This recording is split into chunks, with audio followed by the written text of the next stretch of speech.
Good afternoon. Right, we are now going into our next session on policy for games education. Lots of meaty subjects to kind of get into this afternoon, and it's going to be moderated by Dr. Peter Howell from Portsmouth University. I'll hand over to you, Peter. Hello, good afternoon. So yes, this panel is, so I was originally looking at kind of the impact of different educational and industrial policy decision making pre-COVID, and there'll still be a little bit of that to discuss, but then we'll kind of look at some of the more timely COVID related things as well, and if we're really lucky, we will also consider post Brexit policy and lobbying and things like that as well. So for this session, I am joined by Tim Scott, who is Head of Policy and Public Affairs for Ukie, and Dr. Jake Habgood, who is the Educational Advisor for TIGA and also Director of Education Partnerships for Sumo Digital. Could I invite you to just kind of give everyone an overview of your more specific role so that we've got a context for the discussion. If I come to Tim first. Sure. Hello, thank you very much. So yeah, as you say, I'm Tim.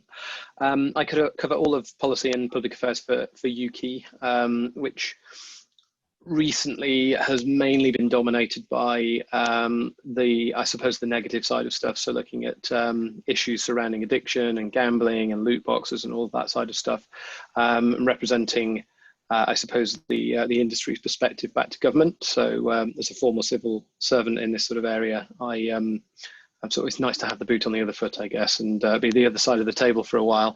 But yeah, then I suppose usually the more positive side of stuff is the education and skills work, and making sure that we've got the right talent, the right workforce, the right skills provision coming through to continue to make the UK one of the best places in the world to make games. Cool. Thank you.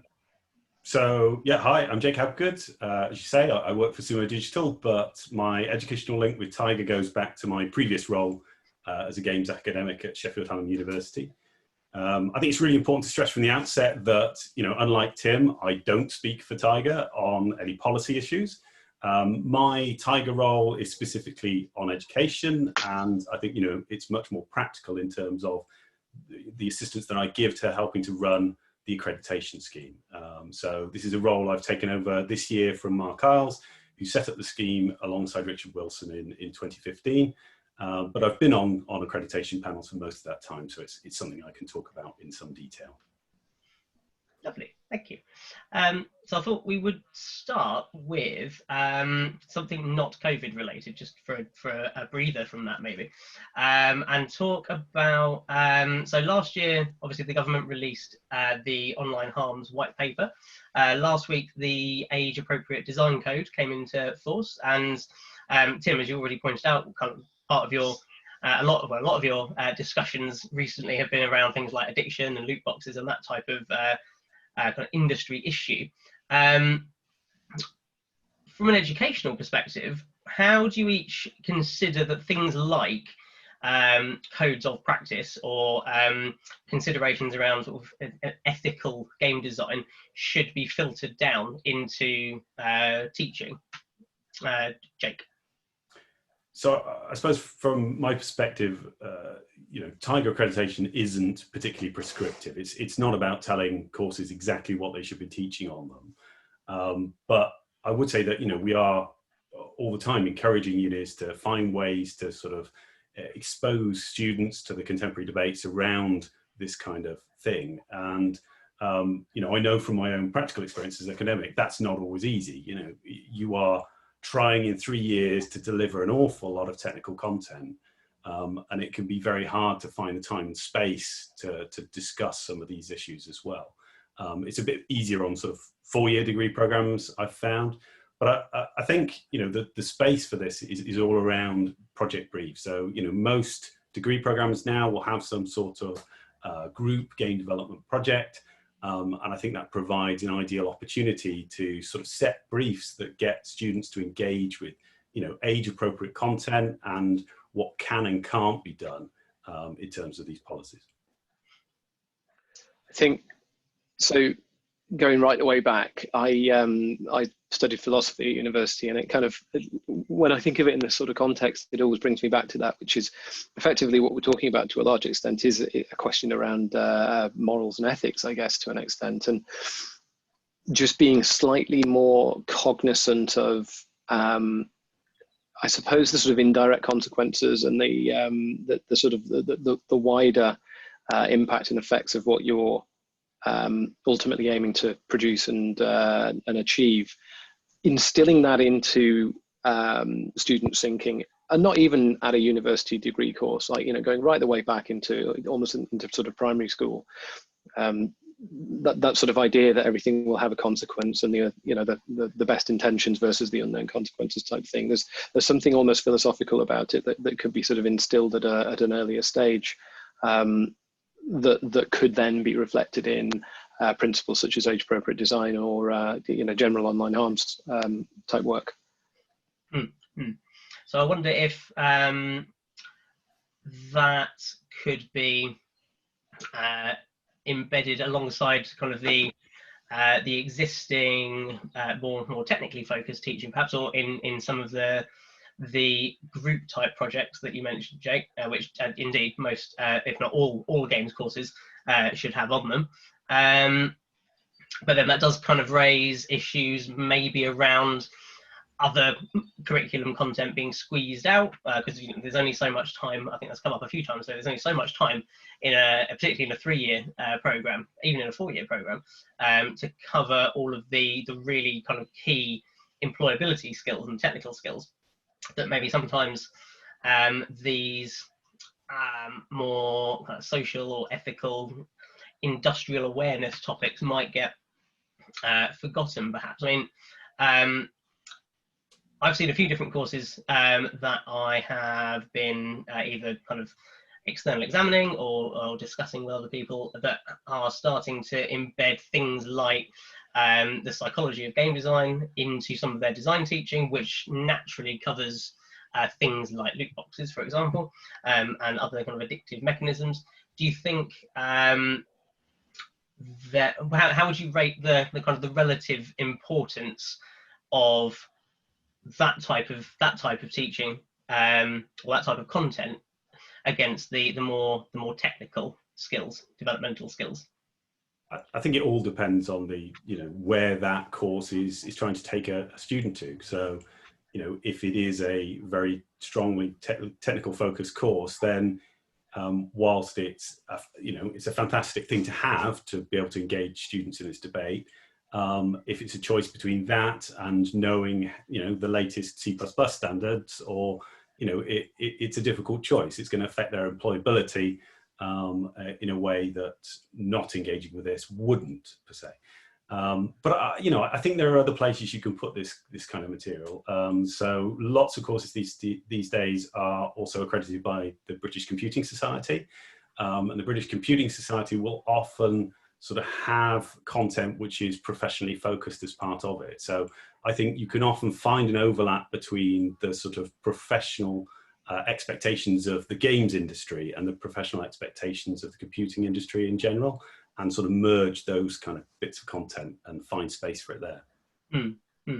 I think that sounds right. And you've also got to bear in mind that the main thrust of the likes of the online harms agenda from the government and the age appropriate design code, etc.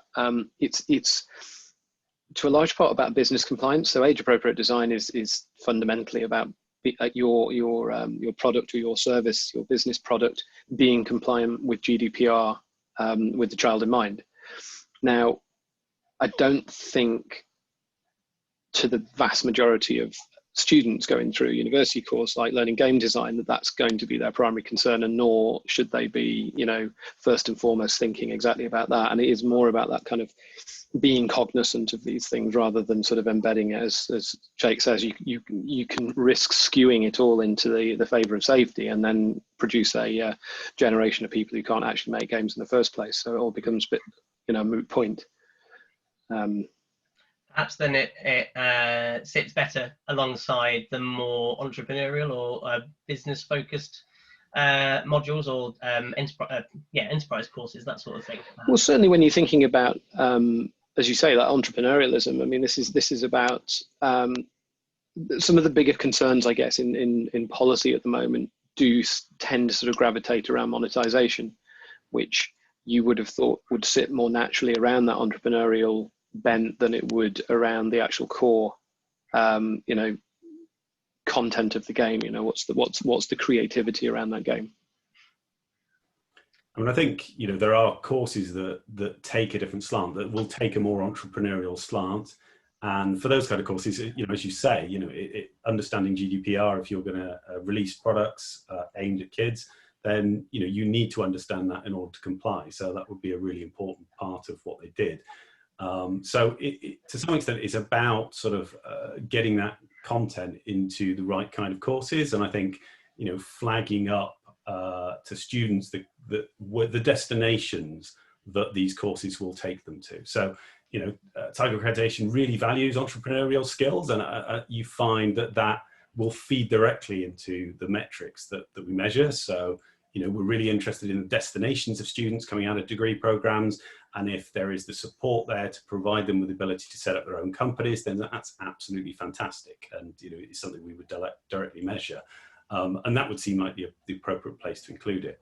You know, I suppose if you come back to sort of one of the sort of core principles of the TIGA accreditation, then, is that it sort of recognises that there are different courses and courses which are appropriate even in different parts of the country. If you've got a course which is in a city that's got a really big employer like Sumo, then it makes sense to kind of target the core technical skills that will provide those students with jobs in that particular place. If you're in somewhere where there isn't such an established games industry already, then, you know, it's those kind of skills that give them the entrepreneurial side that will help to develop the games industry in that region. Lovely, thank you. I think there is a question currently being typed. I was trying to hold on and before I switched topics, but I'll come back to this particular topic if that question comes through momentarily. So I wanted to then kind of switch gears a little bit into talking about the impact of obviously the COVID-19 situation on a few different aspects of educational practice and policy moving forward. I think some of this might have been covered in particularly in the great debate session this morning, but we'll try and put a little bit of a different spin on it, perhaps. So there's definitely going to be at least sort of 4 years worth of graduating game students who have been impacted in some way or another by the current situation, including obviously last year's recent graduates, but also those coming through the rest of the years at the moment.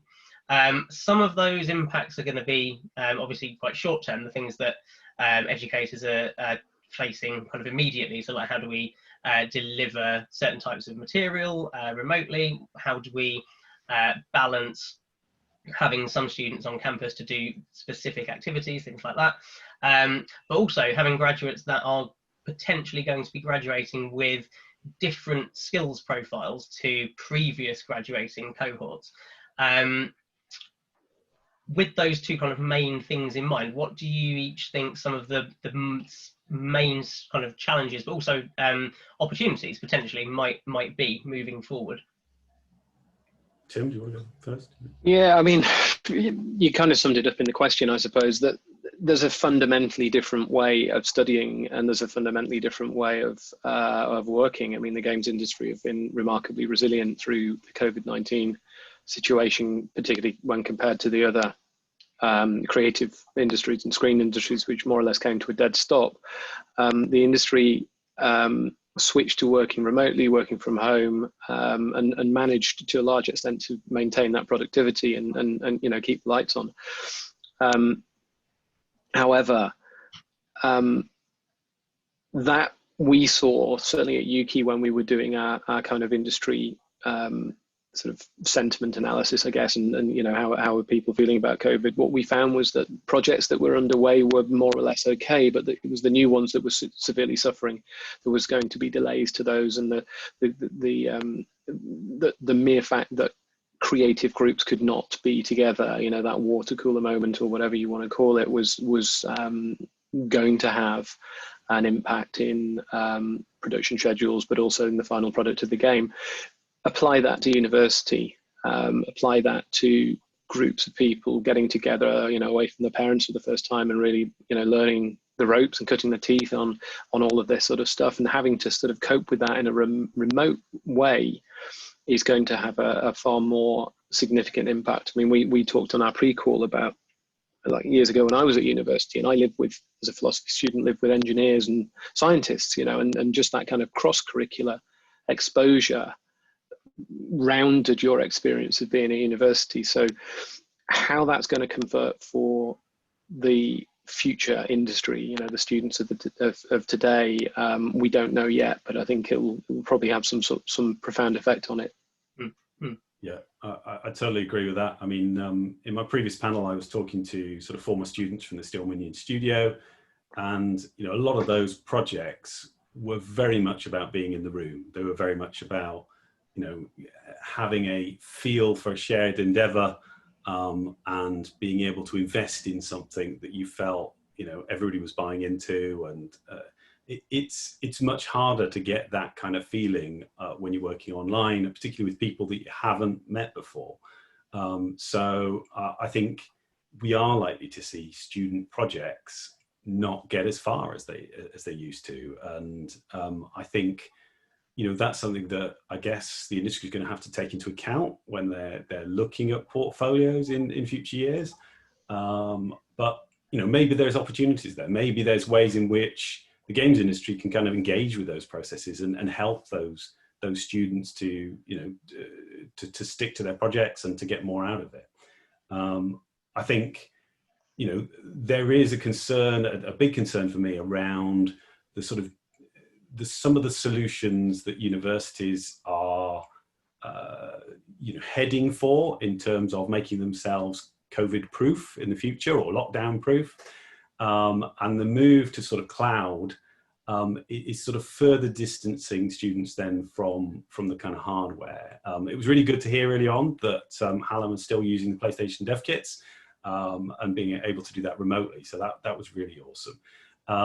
But I think, you know, when I've spoken to lecturers, it is this idea that, well, okay, if we can have a course that completely runs online and only uses online systems, then it's much easier to switch between the real world and the virtual world when delivering that.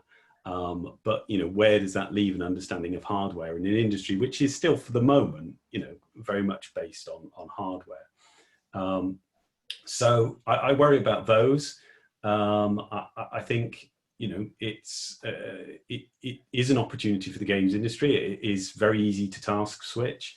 I have found myself, you know, 1 minute working away at my job, and the next minute I'm, you know, talking to students at a college and giving input into their projects. Now, I never would have considered that previously when I had to travel and do that, but I am doing that now, and that's, I think, really good. But I think there's a lot of lessons to be learned there about how we do that effectively. I mean, you know, just one observation I've had from doing this is that often you kind of link in with a group of college students and they've all got their cameras off. So it's just you talking to a blank wall. And that's really hard. And I think misses some of the opportunity of kind of getting known in the games industry and the value of networking. So I think, you know, I've got some quite big concerns, and I think the games industry is going to have to think about, you know, what it does going forward to address this. I guess the sort of wider problem then comes when you take on a graduate So whether that's as an intern or whether you maybe take on an apprentice or apprentices, how they integrate with the team. We've again, you know, through our COVID work, we've seen at Ukie, people have been hired and passed their probation without having actually met in person the teams that they're working with. And if you're taking on, I mean, that's fine for existing, you know, proven talent. They can take that experience that they already have, but how you apply that kind of that mentorship and that career development to someone in a remote environment who perhaps aren't used to working in groups, in teams, etc., because that's the experience that they've lacked, and then thrown straight into working remotely. I'm sure it can work, and if anyone can find a solution for how to do this, it is the games industry. We are incredibly resourceful and innovative in the way that we do this. And there are loads of examples of games companies who work remotely anyway, few of which use the Ukie office and kind of come for an all-staff gathering like once a month or so. So it's applying that kind of like, you know, this is a different world order, so let's kind of problem solve it that way. But I can imagine this is going to be more than just the university experience that's going to be impacted. I think the now that we're looking at, I think a lot of universities might have initially been hoping that we could get back to something a bit more akin to the old normal after Christmas. But this looks like we're probably going to be doing this type of delivery for at least the next academic year. How to make use of the limited face-to-face time that we are going to have with students. So, I mean, you kind of got both sides of the coin there. So it might be useful to use that face-to-face time for the hardware teaching that we can't do remotely. It might also be useful to use that time for that face-to-face creativity and kind of the water cooler sessions, I suppose, if you like. Ideally, a little bit of both, but it depends how much time and space universities are individually going to have to allow students to come in. But I think that might be one of the kind of interesting takeaways for people to take back to their individual institutions, to have a think about how they're going to use that face-to-face time most effectively in their individual cases, perhaps. I think maybe this becomes a feature of accreditation going forward. You know, how well are you integrating remote working, remote learning? How well is your course adopting and adapting to a new normal? Yeah, I mean, it's definitely something we're asking already in our accreditation visits, albeit virtual. And, you know, I guess the thing is, at the moment, we don't know the right answers yet. You know, the industry doesn't know what is best practice. But certainly we would expect universities to have plans in place and to be able to sort of talk about how they are supporting students through that experience. I think it's a really interesting time, and I think one of the things that may also change, that I think we talked about a bit at last year's GamesEd conference, was this idea that students were having to juggle working and learning so much. It's become, you know, a big factor in education that so many students are having to hold down a day job in order to study. I don't know whether that whole situation is going to change under, you know, the current conditions, because the jobs aren't there, and whether that then has a positive effect on learning or not. But it's certainly going to be different in a lot of different ways, not just the kind of remote working. The thing I was thinking is there's a role for industry here. So we have things like the Video Game Ambassadors Network. The interaction, I mean, Jake and Sumo are probably one of the best examples going of industry academia interaction to, you know, get that relationship with the university and the business right and deliver that kind of talent pipeline. But one of the things that we quite often see when we do the student conferences, for example, at Ukie, is the challenge of releasing someone's time to go and speak at an event, and it's not always obvious whether that event's a good event. Obviously, if it's one of our TIGA's events, it'll be fantastic, but you know, there are other events out there, BGI events as well.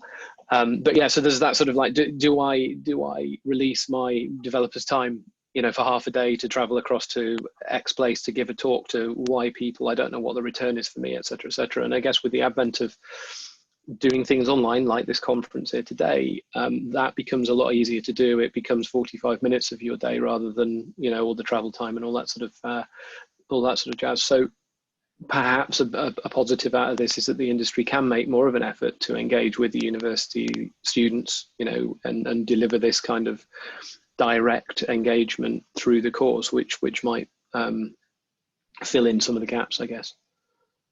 Yeah, definitely. I mean, I think that might have been the one of the main standout things from the poll this morning, was engagement from industry. And anything that makes that less of a time and money sink would certainly be beneficial, definitely.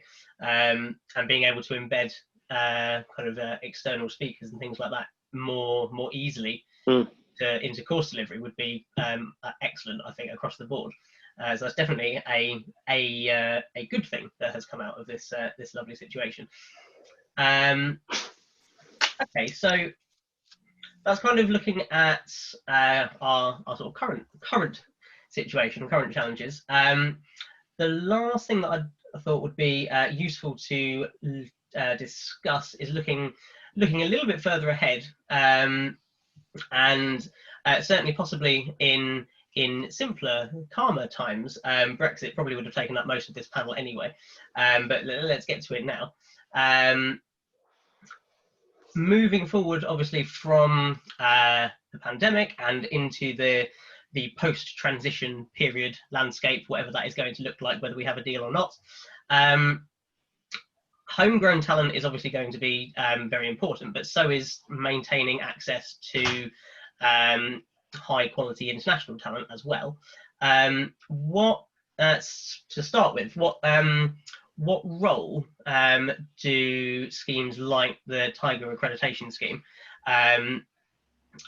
what role will they be playing in this particular context? Do they need to adapt in order to cater for some of those maybe skill profile changes, which we kind of mentioned already, or do they need to adapt to take into consideration kind of post-COVID, post-Brexit contexts? I mean, it is something that I have wrestled with quite a bit in terms of, I suppose, you know, I think the talent pipeline is absolutely critical, and obviously Brexit is going to sort of put certain barriers in place that stop us from being able to recruit from Europe. But I think, you know, whilst we have excellent educational institutions in the UK that are delivering, you know, some really strong games courses, I think some of our European competitors have really got their act together over the last number of years. So, you know, in particular, institutions like Breda in the Netherlands, ESAT in Spain, are all producing really high quality graduates, and they've really raised their game. So I think we do need to make sure that the UK keeps up with that. And, you know, it's an ongoing thing for me to consider how TIGA can play a role in that. Personally, I think apprenticeships are part of that solution. And, you know, that's where at Sumo I invest in my energy at the moment. So, you know, we're working collaboratively on level 7 game programming apprenticeships.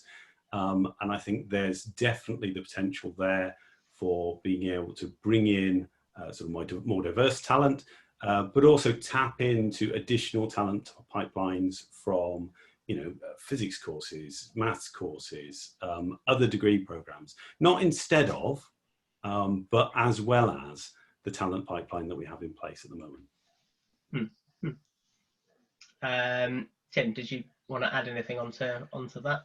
Yeah, I mean, without wishing to be sort of doom and gloom on it, when you say out of the pandemic and into, I thought you were going to say catastrophe, but yeah, I mean, Brexit's going to be a unique set of challenges, and it doesn't feel like the current government is particularly bothered what we come out with, as long as they can say we've come out, which is never a good place to start. We worked out roughly 30% of the workforce is from the EEA, and possibly another 10 to 15% from the rest of the world. So it's an incredible reliance on overseas talent in the games workforce, and that's not always because we don't produce the talent here in the UK. It's because we're a fundamentally global product that works collaboratively with merging cultures and different viewpoints and aspects, and that's what creates really, really unique and interesting content that the rest of the world loves. So pulling up the drawbridge and, you know, closing the borders and just doing everything homegrown is kind of, it can't happen because we haven't got the people to do it, and it can't happen because we need that confluence of cultures to really sort of continue to be world beaters at what we do. So it's slightly terrifying what the prospect might be. We signpost access to talent, I think, as the #1 issue with Brexit back in 2016, and have been kind of pushing on that ever since, through issues like the shortage occupation list and the visa regime that comes through to just try and mitigate some of the problems with it. But yeah, you're right. I think, you know, things like the accreditation programs should play a role in bringing up that competence and that level of degree, so that people actually come out with the skills that people need. And I think Jake's absolutely right. There is a lot of potential in apprenticeships, and the industry needs to diversify further, and apprenticeships are a great way to achieve that. I think we just need a little more time as an industry, and we need a little bit more kind of space to do it. We're starting from scratch, and it doesn't, you can't create a framework for apprenticeships overnight like that. So, you know, Jake is sort of living through at the moment with the level 7, and there's a couple of other endeavours going on around the country. They take time, and in the meantime, the apprenticeship levy is just sucking money out of the industry. So something needs to be perhaps done in the interim on that to make sure that we're not losing ground. That kind of ties into another question that I had here, but I'll bring it up now. In terms of the timescales, the different timescales that government work on, and industry work on, and educators work on. How do you kind of make those align with each other and gel together? When you're talking at kind of government level, you need stuff in place in the interim while the detail is being worked out, if indeed the detail ever gets worked out in some cases. I'm just kind of thinking aloud. Sorry about that. That's not really a question. Has anyone got any thoughts on that? Tim, do you want to talk about from Brexit's perspective? I think you're better placed. Say it again. I lost your thread. I was waiting for the question. Work together. Yeah, I struggle to know what the exact time frame is on anything at the moment. So I think we have to kind of just work from a domestic time scale, and business is just a sort of perpetual sort of cycle, right? As is academia. So pull those two together, and hopefully we'll come out with something useful, despite the useless governments working on it. I don't know. Okay, that's fine. It's fine. And timescale. I mean, I would echo what Tim was saying about apprenticeships. I mean, you know, they take at least a year to put together a program, and you know, that's just to have the specification in place. Then you have to kind of deliver it. So they are done on a completely different kind of timeline to the way the games industry is used to working. And the industry is just used to saying, well, if we want to do something, let's get on with it. And I think that is a clash of cultures there, definitely. I think other industries have dealt a lot better with it. And I don't know why they've been sort of faster to sort of get involved. I mean, the film industry, you know, has had a lot of apprenticeship programs in place. But I think that's to do with the sort of the way that those industries are funded, isn't it, Tim? There's an element of that, but there's also, like you say, that they've been faster at it. I remember as a civil servant working with Pinewood Studios to get an apprentice sorted out for the film industry. So we worked on it, and I think after about 4 or 5 years, someone came through on the drapes apprenticeships, you know, big sort of, you know, background sort of stuff. And And it was a proper sort of champagne dinner moment after that, because it had been a labour of love and a whole lot of sweat and tears to get one individual through what was going on there. But we did it and we stuck with it. And, you know, the guys out in Pinewood and the associated colleges and what have you, like, worked really, really hard to prove a point that A, we can do it, but B, you can't do it overnight. You can't just slot it in where other industries have got a proven track record. But with film, I think what you were alluding to is there's a sort of a fundamental difference in the way in which the businesses operate. There's a lot of freelancers out there, so it's very difficult for the freelancers to actually have an employer to work through on any form of training, let alone apprentices. So some form of voluntary levy was set up through which the skills councils could then, I'm massively paraphrasing quite a complex area, but it's far from perfect, but they've got something good going on there now. Games industry sort of fundamentally set up differently, and we're quite unused to even the concept of things like apprenticeships. So getting to a point at which we can just whole scale deliver across the whole industry, 99.5% of which is 10 employees and fewer.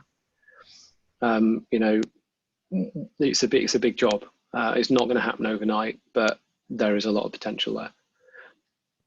I think I've just got my corner of my eye on the Discord, and I just sort of transfuser for that switch up, and you know the work that the transfuser project does up in with the UK Games Fund up in Scotland is you know, obviously for the rest of the country is sort of a great example of on a very, very shoestring budget. I mean, so we're working hard at the moment to get projects like that with better funding, better public funding, so that we've got a surer footing to work from. Lovely. I've got a couple of questions that have come through from the audience. Look at that. So let's see. I will quote, given the chaos of the last few months, are we better off waiting for the dust to settle before lobbying for things, or are there opportunities for quick wins for the sector? Jake? I think this is far better put to... It's never a good idea to sit on your hands and wait for something to happen, particularly when it comes to government. You've got to think long term, and this is the thing that sort of always struck me with lobbying more sort of generally, that you've got a set of ministers and a prime minister who technically aren't there for very long. They could be there for 5 years as a prime minister. They could be there for a lot less than that, and ministers even more so because of the reshuffles that go on. So it's not always the first thing on their mind to set a policy going that will reap massive benefits 20 years down the line, when a different party might well be taking the credit. I mean, I'm sure that Ken Livingstone wasn't too happy about Boris Johnson taking all the credit for the Olympics or the bikes, the Boris bikes and all that sort of stuff, because it wasn't necessarily anything that he did. He just happened to be there to put the ball in the back of the net, as it were. So yeah, never sit on hands. But in terms of quick wins, I think that's equally difficult. To sort of, this is a long-term process. We're talking about education, and we're talking about the talent pipeline, and actually bringing that right the way back to a much earlier stage. So again, Ukie, we do the digital schoolhouse program that works with primary schools to instill computing into the curriculum, get people understanding play-based learning at a very, very early age, so that they can sort of carry that through. That is a much, much longer term product in terms of what will eventually be the people making games. Yeah, so I mean, I can sort of chime in on the second point on that question in terms of engaging with the younger audience. I think that's absolutely critical, and absolutely critical for diversity too. I think we all know that when we're sort of putting adverts out there, to some extent there's this feeling that you're limited by the talent pool that is applying for the jobs in the first place. But I think we need to reach further down in the system and try and encourage that talent to come through, and things like Sumo with the head partnership scheme that we do with schools, it's been sort of really successful in sort of opening people's eyes to not just that the games industry is something that's for anybody, but also that you don't just have to be a programmer, designer, or an artist. You can be a lawyer, or you can work in HR, or you can. There are whole policy even. Policy even, yes. So there are a whole set of different jobs in the games industry which people could aspire to have and contribute to this industry without, actually making the games themselves as well. Yeah, and there's a really important point for diversity there as well, because bringing people in from all walks of life, from different social economic backgrounds, all of that sort of stuff is vital for the, the robust nature of the sector, the long-term future of it, getting the right way in there. The other thing I was going to say in terms of that lobbying point, though, is that this point about it's never too good an idea unless there's an absolute sort of open closed case. It's never too good an idea to plead special case, going to government and saying, "Oh, the apprenticeships don't work for us," and then I'm going to sit on my hands. It's going to be met with derision from the policymakers, from the government. You've got to show what you're doing about it, and again, pointing back to the level 7 in programming that's happening there, or the work that Ubisoft are doing up in Newcastle. And there's plenty of the Next Gen Skills Academy, the work that they're doing to go, okay, this is the hand that we've been dealt, let's work with what we can do. Let's find out what those solutions are and see how we can make this work, so that we can at least make use of that apprenticeship levy that's coming out of the industry. It's really, really difficult to plead special case and be successful at it. And the best that you're going to get is maybe a bit of short-term funding to power you through, but that quite often leads to a gap at the end of it when the money runs out. That has almost entirely addressed the second question. I saw it pop up. Yes. Yeah, I think we were both answering. Yeah. Before it was Is there anything else kind of specific that you would suggest that industry can do to influence government policy on STEM adoption at earlier stages? It comes down to data. Everything comes down to data and evidence. So getting involved in the work that TIGA does, or the work that Ukie does, or the work that the BGI does around these issues. If there's a call for evidence, if any of us stick an email out or put something on a Slack group or in the newsletters or whatever, we need to hear from the industry, because we can only go so far if it's just my considered opinion, or Jake's considered opinion, or Richard or Joe's considered opinions. In terms of talking to government, and that applies to education policy as much as it does everything else. We didn't get the tax relief by saying, can we have a tax relief? We had to put a lot of blood, sweat and tears into, what the state of the industry was, what the counterfactuals are, what works, what doesn't work, and what we're doing about it. And the thing that the government love to hear is that this company or those companies or that trade body on behalf of these companies has put its hand in its pocket and worked to fix a solution itself, rather than just gone cap in hand and gone, it doesn't work, fix it, please. I would add to that, I think more working together. I think, as an industry, we have an awful lot of potential to sell STEM subjects. We have an incredible intellectual property, incredible game engines. There's so many things at our disposal to kind of put the message out there about our industry. But I do feel sort of at the moment, historically, once computer science came back onto the curriculum, that sort of became the focus around schools. And to some extent, the games industry was a little bit sidelined in that kind of whole process. So I think more working together and we could really sort of get an initiative to push STEM and get people from a whole range of different backgrounds coming to our industry. Yeah, and if proof were needed to that point, which I wholly agree with, if you look back to 2011, was it, for the Next Gen Skills Report, and that was the VFX sector and the game sector, with Alex Hope from DNEG and Ian Livingston from the game side of things, working with Nesta. But they put out a report that was really quite a game changer, if you pardon the pun, in terms of this is just a whole bunch of industry professionals and heavyweights saying this is what's needed. And crucially, I think, if memory serves me right, there were 20 recommendations, 16 of which the industry was going to take forward itself. That's collaboration, but that's also putting your money where your mouth is and demonstrating what you can do. Yeah, absolutely. I've got a minute left. I don't think there's any other questions left in the chat. There is a fair point in the chat that apprenticeships have come up an awful lot today across a lot of different sessions. Well, if I could say on that, if there's anybody out there working in the industry that wishes to feed into the Level 7 game programmer apprenticeship standard, then please get in contact. We need more people to join the Trailblazer and more eyes on that to make sure that's, you know, a good standard. Thank you very much. Then I think we are just about at time.